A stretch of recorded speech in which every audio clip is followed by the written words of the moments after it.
नमस्कार मित्रों, मैं हूं एडवोकेट ब्रिजेश यादव। आपके अपने यूट्यूब चैनल ब्रिज एलएलबी पर आप सभी लोगों का तहे दिल से बहुत बहुत स्वागत करता हूं। दोस्तों, आज की इस वीडियो क्लास के अंदर हम एक बहुत ही महत्वपूर्ण और वेरी वेरी इंपॉर्टेंट विषय और टॉपिक के ऊपर चर्चा करने वाले हैं। दोस्तों, लोन की ईएमआई के डिफॉल्ट का मामला है और ऐसे में लोन के बोरोवर के द्वारा लोन की ईएमआईज कॉन्टिन्यूसली डिफॉल्ट हो रही हैं और ऐसे में इस मामले में लोन के बोरोवर ने, लोन के डिफॉल्टर ने बैंक और एनबीएफसीज को ईसीएस मैंडेट की परमिशन दे रखी थी, ऑटो डेबिट की परमिशन दे रखी थी। इसका मतलब ये हुआ कि हर महीने की एक फिक्स्ड डेट को एक फिक्स्ड अमाउंट लोन के बोरोवर के बैंक अकाउंट से कट कर दोस्तों लोन कंपनी के बैंक अकाउंट में जाना होता है। लेकिन उस डेट पर, उस समय पर पर्याप्त राशि और सफिशिएंट फंड न होने के कारण जो ईसीएस है वो डिफॉल्ट हो रही है दोस्तों, और ये डिफॉल्ट का सिलसिला लगातार चल रहा है। लेकिन यहाँ पे दिक्कत, प्रॉब्लम क्या है पता है कि लोन कंपनी के द्वारा हर महीने में 10 से 12 बार ईसीएस को हिट करवाया जा रहा है। 10 to 12 times, multiple times attempt किए जा रहे हैं दोस्तों, ईसीएस को हिट करवाया जा रहा है। अब जैसा कि सभी को पता है कि यदि, जैसे कि अगर समझो कि एक चेक होता है, यदि चेक डिसऑनर्ड या फिर बाउंस होता है तो ऐसे भी बाउंसिंग के चार्जेस लगते हैं दोस्तों। तो वैसे ही electronic fund transfer, ECS, electronic clearing services, यदि ये डिफॉल्ट होती है, ये बाउंस होती है, तो ऐसे में यहां पर भी पेनाल्टी और चार्जेस लगाए जाते हैं। अब यहां पे जो चार्जेस लग रहे हैं ना, वो लोन कंपनी के द्वारा भी लगाया जा रहा है और लोन के बोरोवर का जो बैंक अकाउंट है उनके द्वारा भी चार्जेस और पेनाल्टीज लगाई जा रही है। दैट मीन्स कि यहां पर एक ईसीएस के हिट होने पर लोन कंपनी के द्वारा भी चार्जेस, लोन कंपनी के द्वारा भी जुर्माना, पेनाल्टी, और लोन के बोरोवर का जो बैंक अकाउंट है जहां पे वो रेगुलरली अपने अकाउंट को मेंटेन करता है, जहां से उसकी ईएमआई हर महीने कटती है, उस बैंक के द्वारा भी दोस्तों चार्जेस, पेनाल्टीज लगाई जा रही हैं हर एक ईसीएस के हिट होने पर। अब ये जो चार्जेस है वो 295 रुपए से लेकर 590 रुपए के आसपास के इन बिटवीन होता है दोस्तों। हर एक बैंक और लोन कंपनी का अपना अलग अलग चार्जेस होता है। अब यहां पे जरा ये सोचिए कि यदि एक ही महीने में मल्टीपल टाइम्स यदि ईसीएस को हिट कराया जाए, 10 से 12 बार, 15 बार, 20 बार हिट कराया जाए, और हर एक अटेम्प्ट पर, हर एक हिट पर दोस्तों यदि समझो मान लीजिए 295 रुपए, 295 रुपीज चार्जेस लगते हैं। अब ये चार्जेस लोन कंपनी के द्वारा भी लग रहा है और बैंक के द्वारा भी लग रहा है, जहां पे ये लोन का बोरोवर अपने अकाउंट को मेंटेन करता है। मतलब कि एक ईसीएस के हिट होने पर डबल चार्जेस। तो दोस्तों कैलकुलेट कर लीजिए, यदि महीने में 10 से 12 बार यदि ईसीएस हिट हो तो मल्टीप्लिकेशन कैलकुलेशन कर लीजिए कि कितना भारी भरकम एक बड़ा फाइनेंशियल लॉस लोन के बोरोवर को सफर करना पड़ रहा है दोस्तों। कितना भारी भरकम नुकसान हो रहा है। और तो और जो लोन का जो बोरोवर, जो उसके ईसीएस डिफॉल्ट होने के बाद जो यदि भविष्य में यदि पेमेंट वो करता भी है तो लेट पेमेंट के जो चार्जेस लग रहे हैं, जो इंटरेस्ट लग रहे हैं, वो तो अलग, वो तो छोड़ ही दीजिए, वो तो भारी भरकम लग रहा है। लेट पेमेंट चार्जेस, इंटरेस्ट, और अलग से ये एक नई मुसीबत, हर महीने 10 से 12 बार ईसीएस का हिट होना और एक भारी भरकम पेनाल्टी और चार्जेस दोनों बैंकों के द्वारा, एक भारी भरकम बड़ा फाइनेंशियल लॉस दोस्तों। यदि अकाउंट में पैसे नहीं रहेंगे तो होता क्या है, लोन के बोरोवर का जो बैंक अकाउंट है, जो बैलेंस है, वो नेगेटिव, वो नकारात्मक में चला जाता है कि इतना इतना आपका जो बैलेंस है वो नेगेटिव में है। और जैसे ही भविष्य में, फ्यूचर में यदि लोन के बोरोवर ने कुछ पैसे अकाउंट में डाले तो वो तुरंत, वो जो अमाउंट जो नेगेटिव में जो दिख रहा था, उतने पैसे तुरंत फटाक से एडजस्ट कर लिया जाता है बैंक के द्वारा। वो तुरंत फटाक से काट लिया जाता है। तो मेरा यहाँ पे क्या कहना है कि यदि व्यक्ति जेन्युइन डिफॉल्टर है और ऐसे में यदि उसके साथ में इस प्रकार का कृत्य, इस प्रकार का एक्ट हो रहा है, तो कहीं ना कहीं ये एक दोस्तों अनफेयर बैंकिंग की एक प्रैक्टिस मानी जाएगी। लोन कंपनी के द्वारा, बैंक के द्वारा ये एक प्रकार का अनफेयर बैंकिंग प्रैक्टिस माना जाएगा, जो कि गलत है, गैर कानूनी है, इलीगल है। रिजर्व बैंक ऑफ इंडिया ने ऐसा कोई प्रोविजन, ऐसा कोई प्रावधान ही नहीं बनाया है कि भाई महीने में 10-10, 15-15 बार आप ईसीएस को हिट कराओ, बार बार आप अटेम्प्ट करो कि भाई चलो एक बार अटेम्प्ट करते हैं, 2 बार अटेम्प्ट करते हैं, 3 बार अटेम्प्ट करते हैं, 4 बार अटेम्प्ट करते हैं, कहीं पैसे मिल जाएंगे। लेकिन यार व्यक्ति तो जेन्युइन डिफॉल्टर है, फाइनेंशियल हार्डशिप चल रही है, फाइनेंशियल क्राइसिस चल रही है, मेडिकल प्रॉब्लम, बिजनेस में लॉस, ठीक है, जॉब लॉस। तो व्यक्ति यदि लोन कंपनी ने 2 बार 3 बार अटेम्प्ट किया, पैसे नहीं मिल पा रहे हैं, तो बार बार मल्टीपल अटेम्प्ट करने का क्या जरूरत है? यदि व्यक्ति के पास पैसे होते तो पहली अटेम्प्ट में ही आपको पैसे मिल जाते थे ना, और वो उतना पैसा अकाउंट में रखता था। पर आप देख रहे हैं कि हर महीने ईसीएस हिट हो रही है, और आप देख रहे हैं कि हर महीने ईसीएस डिफॉल्ट हो रही है, तो आपको पता चल जाना चाहिए ना कि पैसे नहीं है तभी तो ईसीएस डिफॉल्ट हो रही है, ईसीएस जो मैंडेट है वो फेल हो रही है। तो इसमें बार बार अटेम्प्ट करने का क्या जरूरत है? तो यहाँ पे कहीं ना कहीं एक जो लोन का जो बोरोवर होता है उसके ऊपर एक बहुत बड़ा एक साइकोलॉजिकल प्रेशर, मानसिक तनाव, ये फाइनेंशियल लॉस, ये वो सारी चीजें काफी बुरी तरीके से लोन का डिफॉल्टर, लोन का बोरोवर इस चीज से परेशान हो चुका है।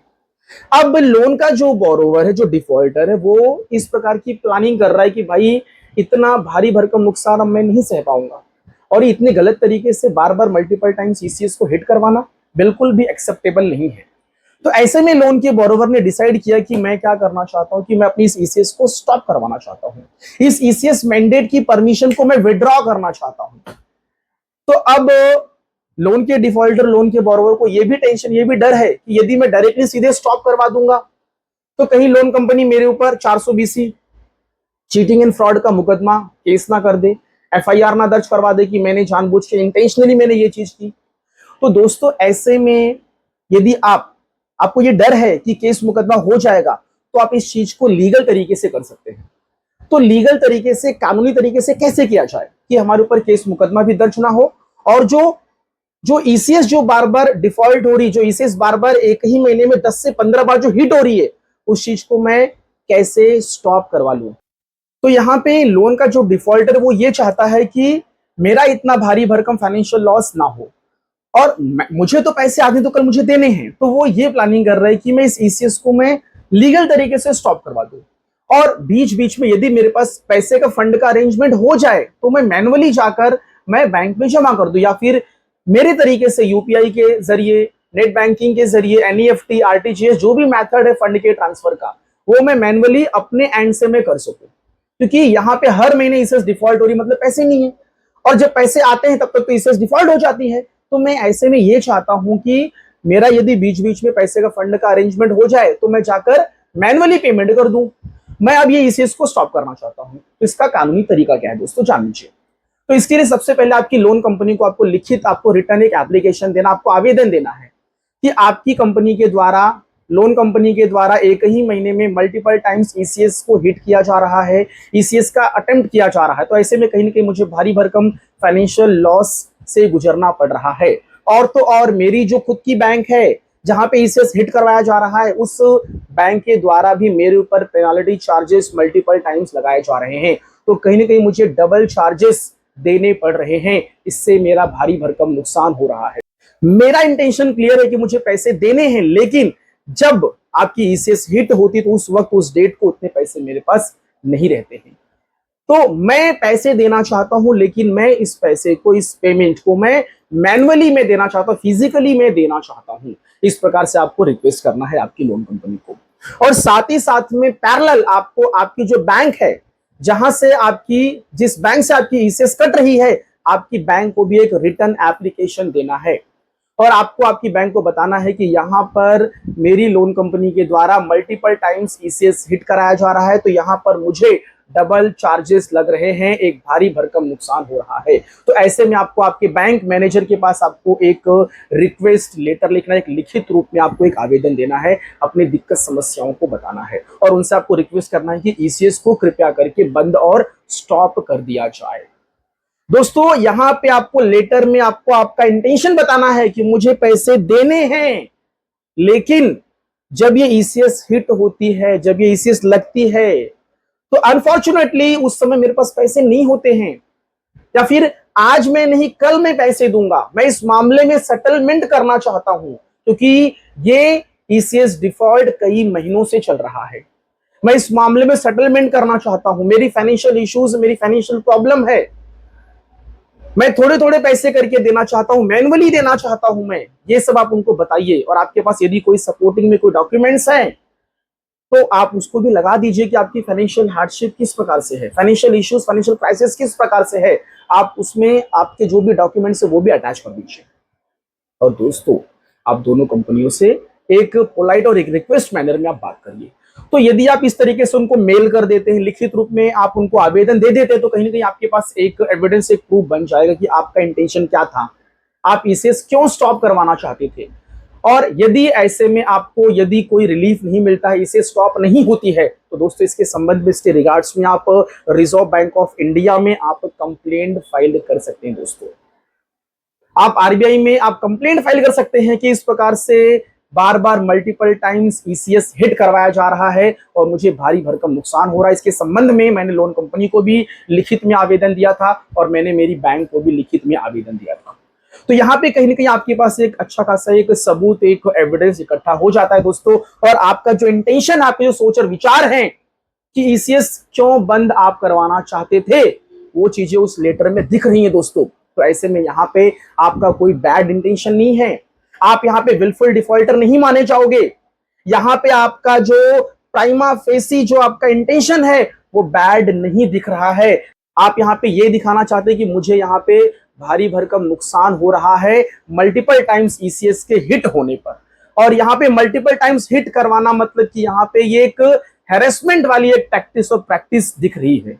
इस प्रकार से आप इन चीजों को आप दिखाओगे लेटर के माध्यम से दोस्तों। तो वेरी सिंपल। तो फिर यहाँ पे यदि ईसीएस बंद भी हो जाती है तो यहाँ पे आपके ऊपर कोई केस मुकदमा होने का चांस ही नहीं बनता है दोस्तों। यदि आप बिना लिखित आवेदन के, बिना रिटर्न एप्लीकेशंस के डायरेक्टली सीधे ईसीएस अगर आप बंद करोगे तो प्रॉब्लम, दिक्कत, समस्या आ सकती है दोस्तों। कुछ लोन कंपनियों के मोबाइल ऐप में ऑप्शंस रहता है ईसीएस को स्टॉप करने का, ईसीएस मैंडेट को रिवॉक करने का, उसको विड्रॉ करने का। यदि आप डायरेक्टली सीधे वो ऑप्शन यूज करते हो बिना लोन कंपनी को बताए, बिना आपकी बैंक को बताए, बिना एनी इंटीमेशन दिए, तो यहाँ पे हो सकता है कि आपने बैंक और एनबीएफसी के साथ में आप चीटिंग एंड फ्रॉड करने का आपका इंटेंशन दिख रहा हो।